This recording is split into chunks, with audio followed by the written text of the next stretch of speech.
Layani aku sebagai pasangan halal. Bab 245.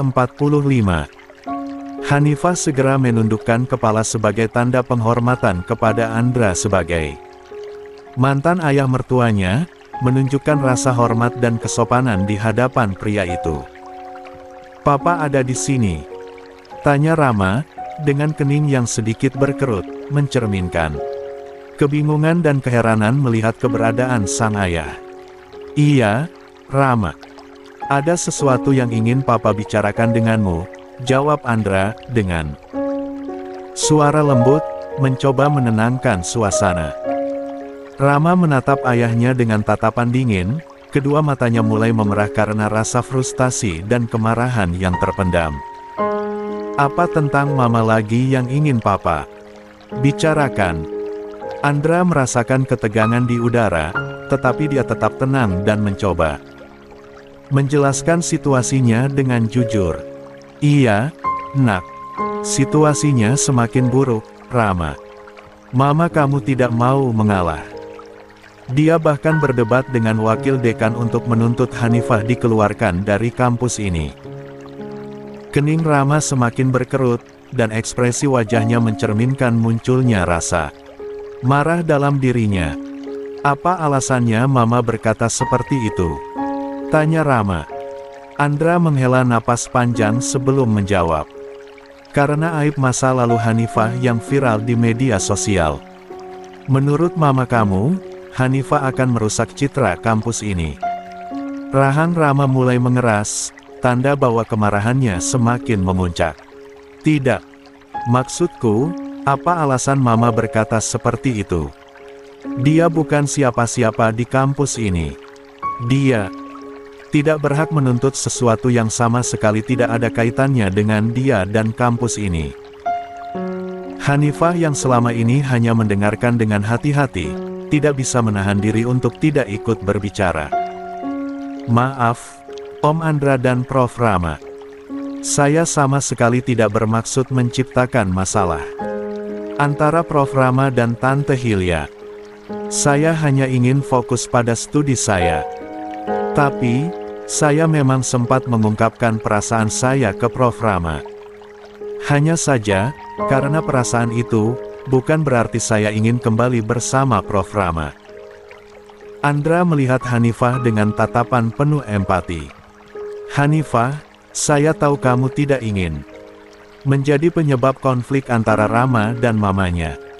Kita semua ingin menyelesaikan masalah ini dengan baik." Andra kembali mencoba menenangkan diri dan berpikir dengan jernih. "Papa sudah mencoba memberikan pengertian kepada Mama kamu. Tapi, dia sama sekali tidak mau mendengarkan. Ini sangat memalukan jika Mama kamu masih tetap berada di sini." Dalam hati Andra, ada kekhawatiran yang mendalam. Dia tahu bahwa Rama sedang menghadapi dilema yang sulit, dan dia ingin membantunya menemukan jalan keluar yang terbaik. "Rama, kita harus mencari solusi yang baik untuk semua pihak. Mungkin ada orang yang bisa membantu kita menemukan jalan keluar atau bisa menjadi penengah, karena saat ini kita sama-sama sedang tidak bisa menghadapi diri sendiri. Jadi, Papa rasa, kita butuh seseorang untuk menengahi." Rama merasa tertarik dengan ide tersebut. "Silakan, Pak. Aku setuju untuk mencoba mencari solusi bersama." Hanifah juga merasa lega mendengar saran Andra. "Itu mungkin ide yang bagus. Kita perlu mencari jalan keluar yang adil dan menghormati perasaan semua orang." Andra mengangguk, merasa lega bahwa mereka semua setuju untuk mencari bantuan. "Baiklah, kita akan mencari orang yang bisa dipercaya. Kita harus tetap tenang dan berkomunikasi dengan baik, karena Mama kamu semakin dilawan dengan amarah, dia semakin menjadi-jadi." Rama mengambil najas dalam-dalam, mencoba menenangkan diri. "Aku berharap kita bisa menemukan solusi yang baik dan merestorasi hubungan ini." Hanifah menambahkan, "Saya juga berharap begitu, Prof. Rama." Kita harus bersama-sama menghadapi masalah ini dengan kepala dingin dan hati yang terbuka. Saya pun lelah. Terus-terusan disalahkan dan dilibatkan dalam segala hal. Dalam perjalanan yang sulit ini, Andra, Rama, dan Hanifah bersama-sama mencari solusi yang adil dan menghormati perasaan semua pihak. Mereka berkomitmen untuk berkomunikasi dengan baik, mencari bantuan, dan bekerja sama untuk menyelesaikan masalah ini dengan bijaksana. Andra merasa lega melihat Rama dan Hanifah setuju untuk mencari solusi bersama. Dia tahu bahwa dalam situasi yang sulit seperti ini, mereka harus bekerja sama untuk menemukan jalan keluar yang terbaik. Andra merasa bertanggung jawab untuk membantu memfasilitasi komunikasi antara Rama dan Hilya, serta mencari pemahaman yang lebih dalam tentang perasaan dan kekhawatiran mereka. Aku sudah tidak mempunyai cara lain. Cara terakhir karena ditegaskan setegas apa pun, Hilya justru semakin menjadi-jadi, batin Andra. Sebelumnya, apa Papa boleh bicara sama kamu dan Hanifah? Tanya Andra. Silakan, jawab Rama. Mereka semua sepakat untuk duduk bersama dan membicarakan masalah ini dengan kepala dingin. Andra memulai percakapan dengan mengajukan pertanyaan kepada Rama. Rama, apa yang membuatmu begitu yakin bahwa masalah Hanifah tidak akan merusak citra kampus ini?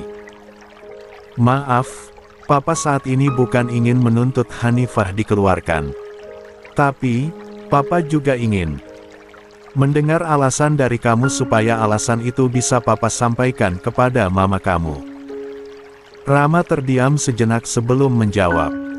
Jujur, dia kesal dengan pertanyaan sang ayah. Tapi, Rama tetap mencoba untuk tenang. Pak, aku percaya bahwa masa lalu seseorang tidak boleh menjadi satu-satunya penentu tentang siapa mereka sekarang.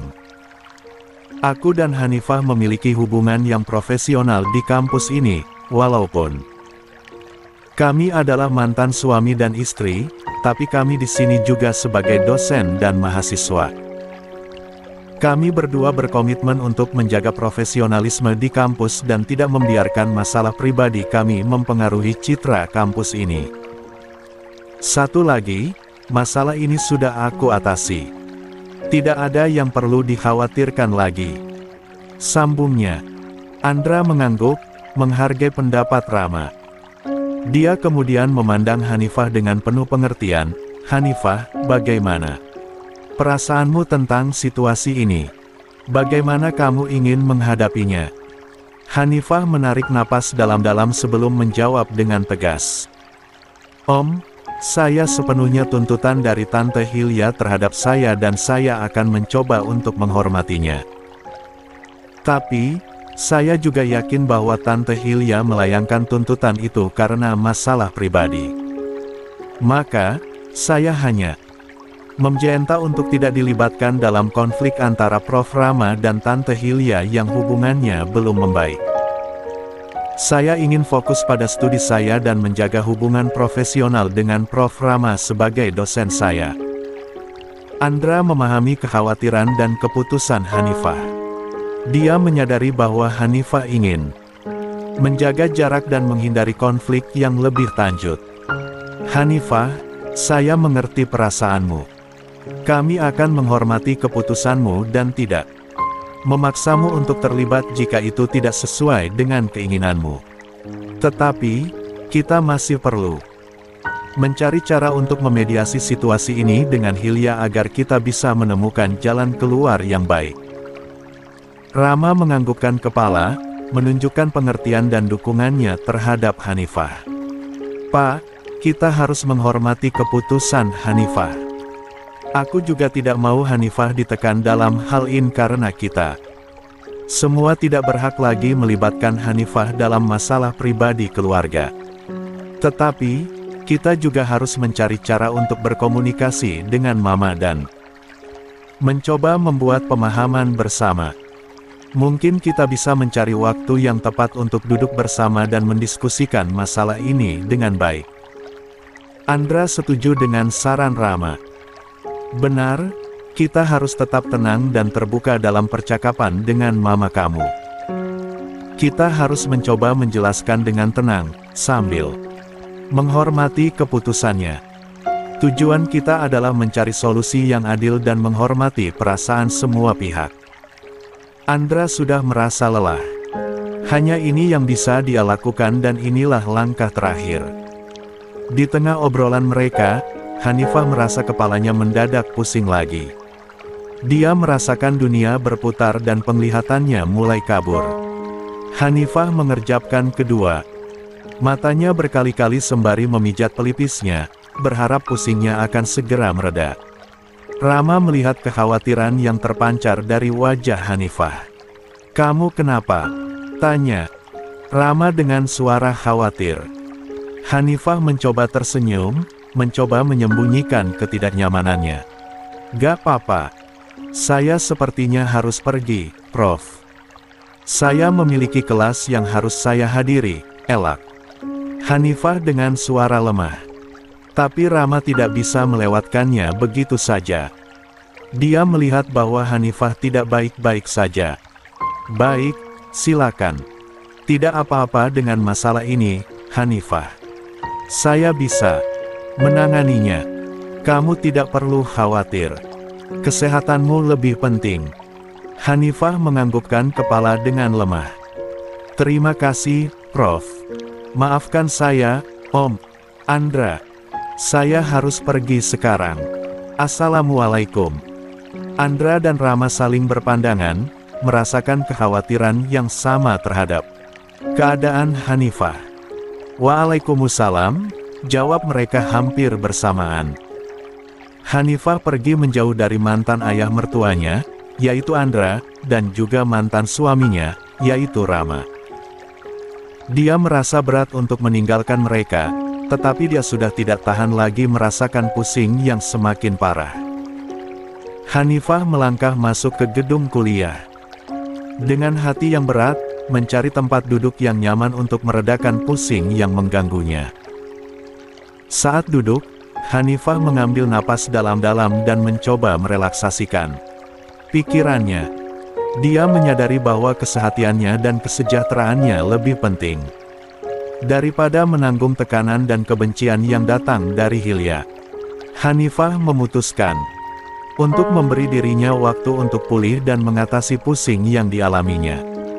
Dalam hati, Hanifah berbicara pada dirinya sendiri, "Ya Allah, aku tidak mungkin jatuh sakit lagi hanya karena tertekan oleh setiap cacian Tante Hilya terhadapku. Aku harus menjaga kesehatan dan kebahagiaanku sendiri." Hanifah berjanji pada dirinya sendiri bahwa dia akan mengambil langkah-langkah untuk menjaga kesehatan mental dan fisiknya. Dia tidak ingin membiarkan tekanan dan kebencian yang datang dari Hilya menghancurkan dirinya. Hanifah mencari dukungan dari teman-teman dan mempertimbangkan untuk mencari bantuan profesional jika diperlukan.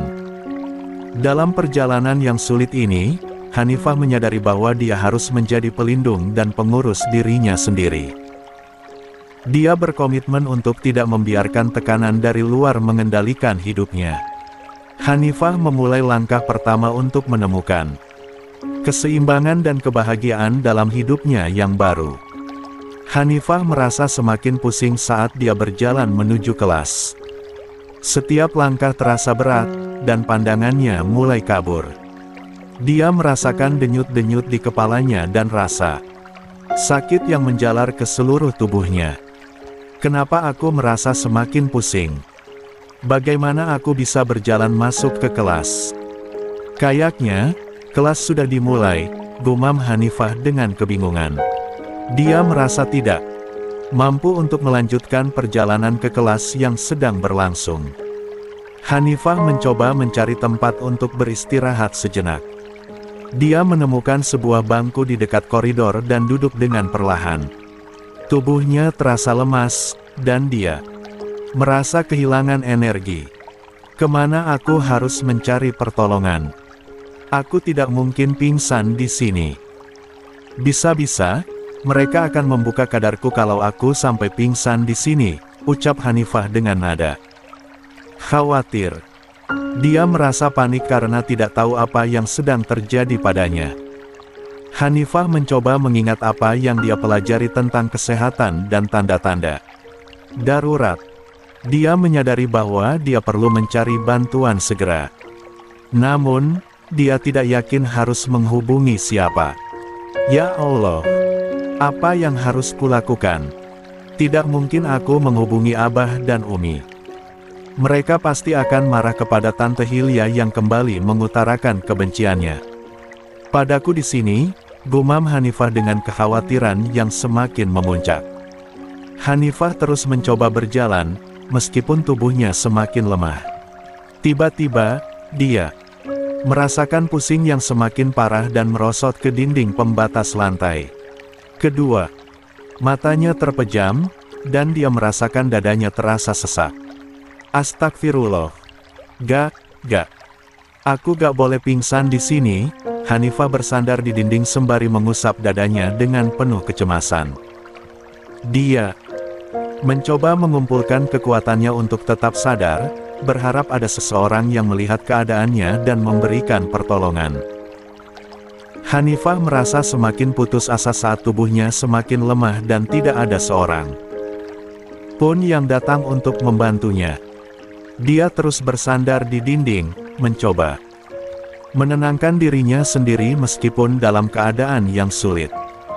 Waktu terasa berjalan dengan lambat, dan Hanifah merasa semakin terisolasi. Dia merenung tentang apa yang mungkin terjadi jika tidak ada yang melihat atau membantu dirinya.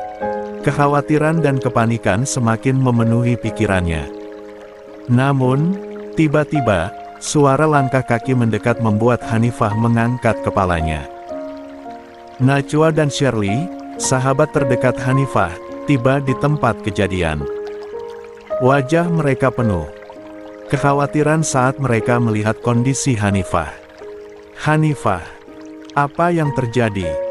Kami melihatmu duduk sendirian di sini setelah kembali dari toilet tadi. Apakah kamu baik-baik saja? Tanya Najwa dengan suara cemas.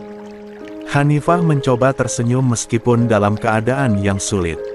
Aku merasa pusing dan tidak bisa berjalan ke kelas, ucapnya dengan suara yang lemah. Najwa dan Shirley segera mendekati Hanifah dan memberikan dukungan. Mereka membantu Hanifah berdiri dan bersama-sama membawanya ke ruang istirahat terdekat. Mereka duduk di sekitar Hanifah, memberinya kehangatan dan keberanian. Sudahlah, Hanifah. Kamu tidak sendirian. Kami di sini untukmu, ucap Najwa dengan lembut. Shirley mengambil botol air minum dari tasnya dan memberikannya kepada Hanifah. Coba minum ini, mungkin kamu hanya kekurangan cairan. Kami akan mencarikan bantuan segera. Hanifah mengambil minuman itu dan meminumnya perlahan. Dia merasa sedikit segar dan merasa beruntung memiliki sahabat yang peduli seperti Najwa dan Shirley. Mereka tidak hanya memberikan dukungan fisik, tetapi juga dukungan emosional yang sangat dibutuhkan oleh Hanifah. Dalam keadaan yang semakin tenang, Hanifah merasa bersyukur karena tidak sendirian. Najwa dan Shirley tetap berada di sampingnya, memberikan dukungan dan keberanian yang dia butuhkan. Sudah lebih baik sekarang, Han. Tapi sebaiknya kita membawamu ke klinik untuk pemeriksaan lebih lanjut. Kita perlu memastikan bahwa semuanya baik-baik saja, kata Najwa dengan penuh perhatian.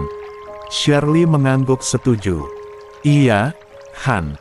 Lebih baik memeriksakan dirimu ke klinik agar dokter bisa memberikan penanganan yang tepat. Kita khawatir tentang kondisimu. Hanifah menatap Najwa dan Shirley dengan pandangan yang penuh harap. Terima kasih atas perhatiannya, ya. Tapi sebenarnya, aku sudah memiliki riwayat medis terkait pusing dan sakit yang sering aku alami.